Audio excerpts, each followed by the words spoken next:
Hey guys, Aaron Cybertron Zeng here, and today we got some really interesting news regarding VGC 2020 and Series 6. So I wanted to make a quick video updating you on what those rules are going to be and what Pokemon and strategies you might expect to see going into Series 6. So let's just dive right into it. I hope you guys find this video helpful, and thank you as always for watching and supporting the channel.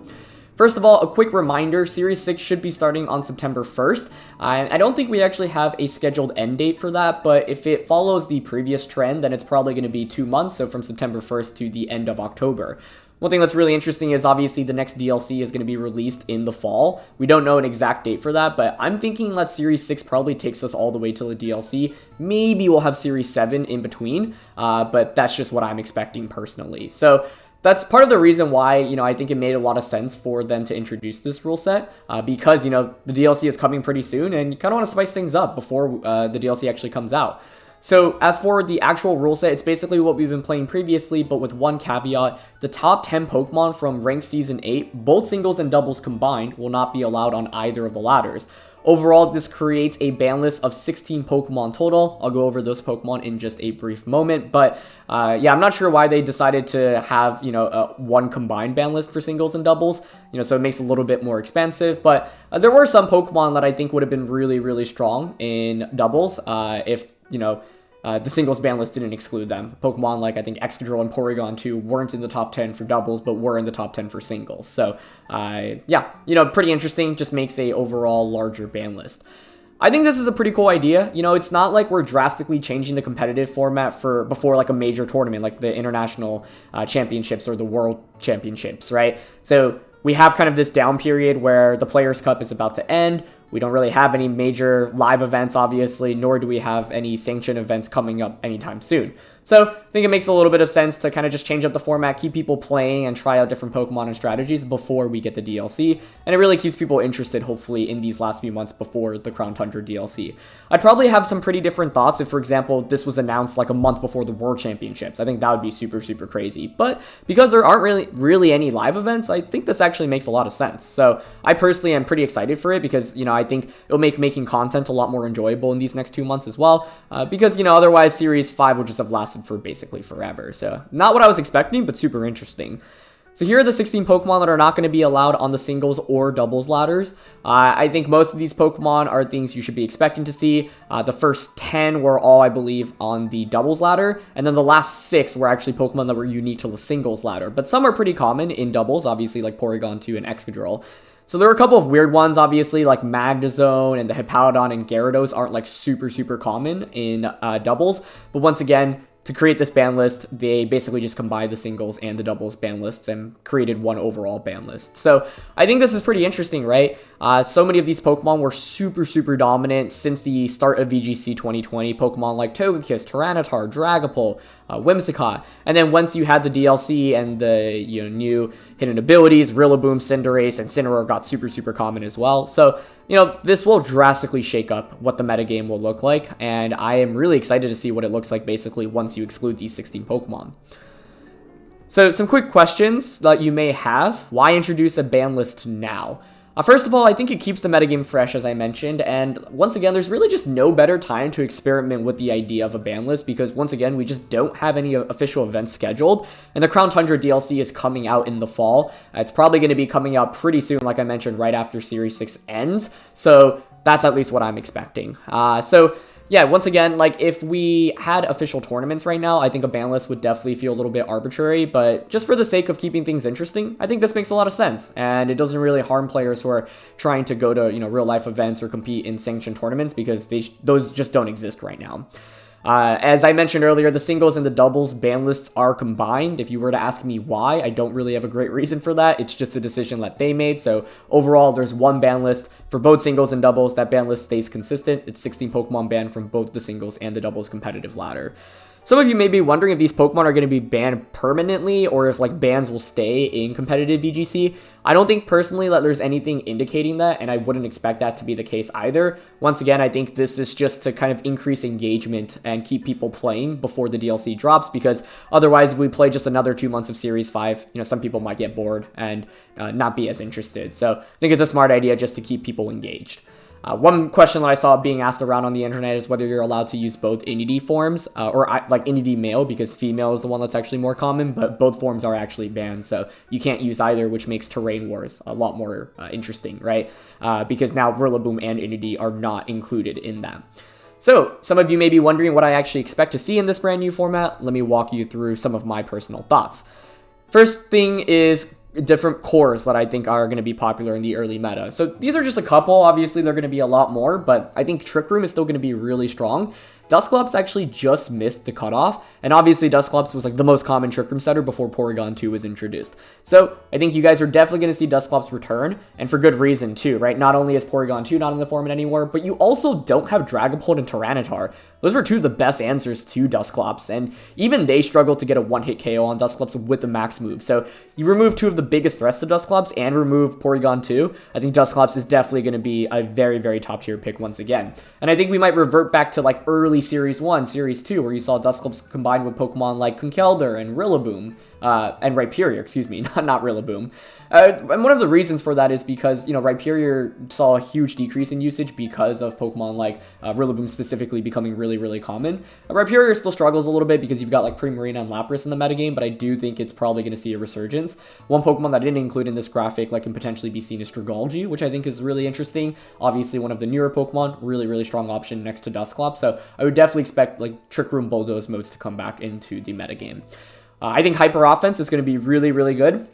Porygon 2 is one of the main ones, but Urshifu and Durant also partner really nicely onto Hyper Offense. You've still got Clefairy. You know, Clefairy, Porygon Z was a really strong combination in Series 5, and neither of those are actually excluded, so you should expect to see those. With Whimsicott no longer being allowed in the format, I think a lot of people are going to pivot to Talonflame for Tailwind, so you should often expect to see that on Hyper Offense cores. Comfey, I think, is really strong. You know, we actually used Comfey a lot on this channel on Road to Ranked, and I think it has a lot of potential. And it was really impressive even when you had all of these Pokemon around, right? Now I think Lapras easily becomes one of the strongest Pokemon in the metagame once again. Comfey enables it super well. And of course, Goodra is also a common partner with Comfey, so you should expect Comfey to have these potential weakness policies set up specifically with Lapras and Goodra, but potentially with other Pokemon as well. And finally, this one's really interesting. Rain is a, you know, archetype and strategy that people expected to be really good, kind of going into Series 5, but then it really just fell off very quickly because turns out Kingdra's not exactly the best Dynamax Pokemon. It just doesn't do that much damage. And there are a lot of big counters to Rain. You know, Tyranitar being around gave it a lot of trouble, especially because Tyranitar can max. With weakness policy, it's actually difficult to knock out. You also just had Rillaboom to do a lot of damage with Grassy Glides. Togekiss has a really good matchup against a lot of the Rain core. So there are a lot of reasons for why it wasn't as popular in Series 5, but now that a lot of those have been removed, especially Pokemon like Tyranitar and Torkoal, I think Rain might finally find a better spot in the metagame. I personally don't expect it to like absolutely dominate, but I think at least it'll probably be more viable than it was in Series 5. And it was pretty viable in Series 5 as well, so, you know, more options for it now. So going into the next part, here are some other interesting combinations that I think could potentially work. You know, sure, Sun is kind of nerfed because obviously Venusaur and Torkoal are no longer around, but Charizard and Ninetales are still around, and we've actually played with Charizard and Ninetales on, you know, Road to Ranked earlier. This is a really strong combination at the end of the day, especially because now without Tyranitar, it's a lot harder to actually change the weather. I think Politoed will obviously be more common, and I'll get into this a little bit later on, but I actually think Gigalith is going to be pretty good as well. But yeah, I think Charizard and Ninetales have a lot of good synergy, and obviously are just two of the faster Pokemon in the metagame. And with Heat Waves and potential Gigantamax Charizard, just does a lot of damage. Raichu and Pincurchin is actually, I think, a really interesting combination that I expect to see a lot more usage now. You know, we've tried this out on Road to Ranked as well previously, and it's a fun combination, but it struggled a lot in Series 5 because of the amount of terrain. You know, Indeedee and Rillaboom are so common. Obviously, both of those are in the top 10. So now you get rid of both of those, there is far less terrain control in the format. You've got, for example, Wheezing, which is interesting. You could either use it to just shut down the abilities or use it for Misty Terrain. And then you've got a bunch of Pokemon that can obviously use max moves to control the terrain. But it makes Raichu plus Pincurchin a really scary lead option immediately. And I can even see that being paired on hyper offensive teams with like the Porygon Zs and the Clefairies and the Talonflames. Weavile becomes a super interesting and compelling support option as well, because you can use it for beat up. I've listed Terrakion here, but obviously Cobalion and Virizion are both interesting as well. I think Terrakion might have more room in the metagame now that you've removed Cinderace and the Rillaboom. Rillaboom being so common just made it terrible for Terrakion to really thrive, because Grassy Glide kind of just destroys it, but now Rillaboom isn't around anymore, so I think Terrakion becomes a more compelling option. You guys know that I love Cobalion, so I'd love to see that thrive, and I think Cobalion can still definitely have a big place in the metagame. So beat-up strategies with Weavile, Terrakion, or Cobalion definitely viable. You obviously have other potential beat-up users. Charizard is one. Sneasel is actually one, which is really interesting as well, if you want to run Inner Focus, for example. And obviously, there are other Pokemon with Justify, like Arcanine and Lucario, like we saw in Series 1 of VGC 2020. And finally, Colossal, I think, is pretty good still. You know, you can combine it with Surf from the Weavile. You can also still use Urshifu for Aqua Jet to enable Colossal. So I think Colossal is actually going to definitely have a resurgence, and it's something you should pay attention to going into Series 6. Here's some other Pokemon that I expect to see that I think will be really, really common. So I mentioned Hyper Offense earlier, and Porygon Z is one of the main Pokemon that people are pointing to obviously fit onto Hyper Offense. But let's not forget that Durant was really, really common before Series 5, right? Like before Incineroar was introduced, and before you have these fire type Pokemon like Cinderace, Durant kind of destroyed a lot of, you know, teams, and it did really, really well. You know, it got second at the first regionals over at Collinsville, and then it got first at the next regionals. Sorry, it was Dallas regionals that I got second at, and then first place at Collinsville regionals. And those were the only two regionals we had in the US. And it seemed like the metagame was really trending towards Durant. So I think Durant is definitely going to be a huge pick once again because of the lack of fire types like Incineroar and Cinderace. Urshifu is a really, really big one as well. You know, two of the biggest threats to Urshifu were Whimsicott and Togekiss, you know, big fairy type Pokemon that could put on a lot of offensive pressure. I actually think Dark Urshifu now is more viable as well, because you can use it to potentially counter Dusclops, for example, like Helping Hand with the G-Max attack. Maybe you can just get a one-hit KO onto Dusclops. So without Tyranitar being around anymore, I think Urshifu actually can fulfill kind of a similar role. They're obviously very different in terms of bulk and offense and speed, but yeah, you get another strong dark option. Obviously, there are two Urshifus to use as well. Dracovish was a Pokemon that we saw on a lot of early, you know, hyper offense teams, and I think now can fit onto them really easily as well. So I think that's another Pokemon that isn't going to be like super common, but I would expect to see. In terms of support, Amoonguss, Arcanine, Clefairy still exist, and all of those were pretty good in previous, you know, formats and previous in the previous series.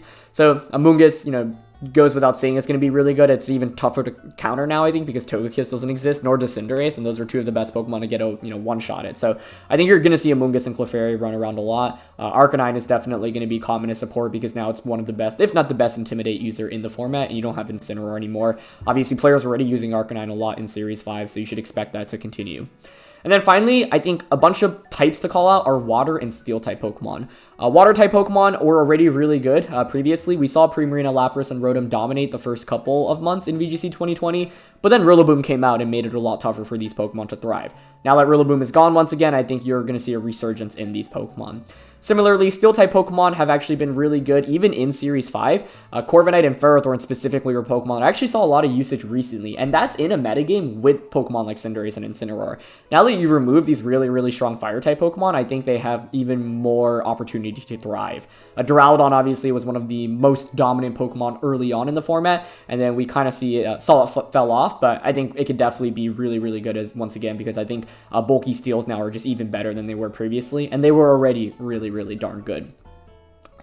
Here are some returning and rising stars that I think we might also expect to see. The first line is just a bunch of Pokemon that were pretty common in the earlier months of VGC 2020 and maybe fell off. I think Grimmsnarl becomes more compelling once again because you've gotten rid of a bunch of the fake out users in Incineroar and Rillaboom, so Grimmsnarl can come back, offer fake out pressure, but also put on screens pressure, similar to the very, very early metagame of VGC 2020. I think Gastrodon's going to be a big pick because Water-type Pokemon, specifically Lapras, Primarina, and Rotom Wash, as we called out earlier, are going to be really good. So Gastrodon can at least counter those to some extent. Obviously, he has to worry about Energy Ball from the Primarina, Freeze Drive from Lapras. So it's not a, like, you know, direct counter to everything, but I do expect this Pokemon to come back, especially because, once again, Rillaboom is no longer around. Sylveon replaces kind of this, you know, role for Fairy-type Pokemon. No more Whimsicott, no more Togekiss, but Sylveon's been really good. It won an international championship earlier this year in February I think that was, what, Series 3? So, yeah, I think Sylveon's going to be an excellent pick once again, and spread Hyper Voice, and just having a strong Fairy-type Pokemon is still really important. And Dracozold's really interesting once again because I think a lot of Water-type Pokemon are going to be common, so Dracozold can at least counter those. Dynamax, Life Orb, Hustle Dracozold can outspeed Lapras and Primarina and potentially just one-shot them, so I think it's going to be a really, really strong option coming back. Some Pokemon that we didn't see too much of in the last couple of months, but maybe a little bit, that I think will be more common now are Gigalith, Bisharp, Volcarona, and Hydreigon. Gigalith, I think, is a compelling weather option, and Sand is not going to be completely unviable, right? You can use Gigalith in combination with like Stoutland or even Lycanroc, and so it's obviously not going to be like Excadrill plus Tyranitar, but I think Sand is still viable. And if like Sun and Rain becomes really common, I think Gigalith is actually a pretty good answer against both of those, despite being somewhat weak. You can change the weather, you can max with an Assault Vest, potentially you can do a lot of damage as well. So I'd keep your eye out on Gigalith. Bisharp and Hydreigon I included because I think Dusclops, like I mentioned, are going to be really, really common, and both of these have super effective max Darknesses into Dusclops. They're some of the strongest Dark-type Pokemon in the format, and without Togekiss and Whimsicott, now Hydreigon thrives a little bit more in the format. And Volcarona is interesting because without Tyranitar and Excadrill, I think it has a slightly better position in the format, so definitely would keep your eye out on that. Finally, here are a couple of support Pokemon that I might expect to see. I mean, Butterfree was used a little bit early on in the format, but now that Togekiss isn't around, it's a great redirection user, plus it has Sleep Powder. And then I've listed a bunch of Fake Out users that I personally think are interesting. Persian is great because, it gets access to a lot of great disruption. Beat Up specifically is a really interesting move that it can use in combination with those Justified users. Scrafty, I think, one of the few Intimidate users. Hitmontop, could fulfill the same role as well, but the idea is basically to have a Fake Out and an Intimidate user, and now without Togekiss and Whimsicott, maybe it has a little bit better of a place in the format. And then I think Liepard's really interesting. We saw Liepard being used a little bit in pre-series, 5. For example, Wolfie got second at regionals with Liepard with the Trick Room team. So Liepard allows some interesting setups with Copycat, but you also have Fake Tears. Now Whimsicott, which was a great Fake Tears user, doesn't exist anymore. I think Liepard could maybe fulfill that role. Also has, speed control through Priority Thunder Wave. So those are just some support Pokemon I think would be interesting. You've obviously got other ones like Torkoal or Togetic or Tangrowth, for example, that all could potentially work as well, but I've just called out a couple here. So, in conclusion, I think a lot of this upcoming series will actually mirror a little bit of what we saw pre-Series 5, right? Because a lot of these newer Pokemon quickly became very, very dominant. I'm talking Pokemon like Incineroar and Cinderace and Rillaboom. And so, if you think about what Pokemon were not included either from the DLC or from the, hidden abilities, then you're looking at Pokemon like Dragapult, Tyranitar, and Togekiss. Now, those were really influential in VGC 2020, even in the earlier days, obviously, but it's not like every team had them.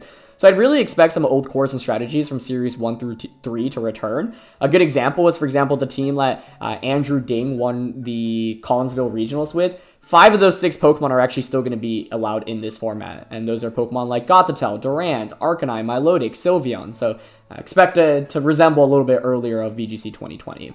I also think the early metagame will probably be centered around the following Pokemon and strategies. Hyper Offense, like I mentioned, Porygon Z, Urshifu, Durant. You've got Bulky Waters and Lapras and Primarina.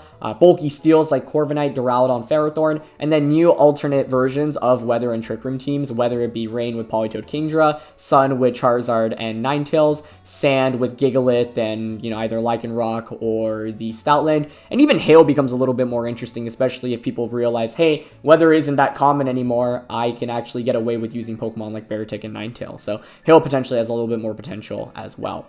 And finally, Trick Room, right? I mean, Trick Room's just been good in every format every year in VGC, and I think now with Dusclops counters becoming even rarer, Dusclops is just going to come back in full surgeon. So expect to see Dusclops combined with Pokemon like I mentioned earlier, Rhyperior, which was been, a day one staple, as well as Dragalge's, which is one of the newer tricks. And I think Conkeldurr has more room to come back in as well. So, with that being said, these are just my very, very early thoughts, and, as always, I'm going to call some of this correctly, and some is just probably going to be wrong, and I'm actually probably going to miss a bunch of new Pokemon that are going to stand out that no one's really using right now. So, I think there's so many different opportunities for brand new Pokemon to kind of step up to the plate and stand out, especially because their biggest counters are now gone. So, yeah. I hope you found this video at least somewhat helpful. You know, I didn't really dive into the specifics or offer specific teams, but I think once we get into Series 6 in just, you know, a week and a half or so, I'll be definitely offering more in-depth analysis in terms of Pokemon strategies and try to, you know, come up with some teams as well. So let me know what your thoughts are on Series 6 in the comments below. I'd love to hear what you think about this ban list, what you think about the ideas of just bans in VGC in general, whether you're excited to play Series 6 or whether you're kind of just, you know, going to wait out the next couple of months before the DLC comes out. Let me know in the comments below. Thank you as always for watching. I hope you found it helpful, and I will see you guys soon. All right, peace.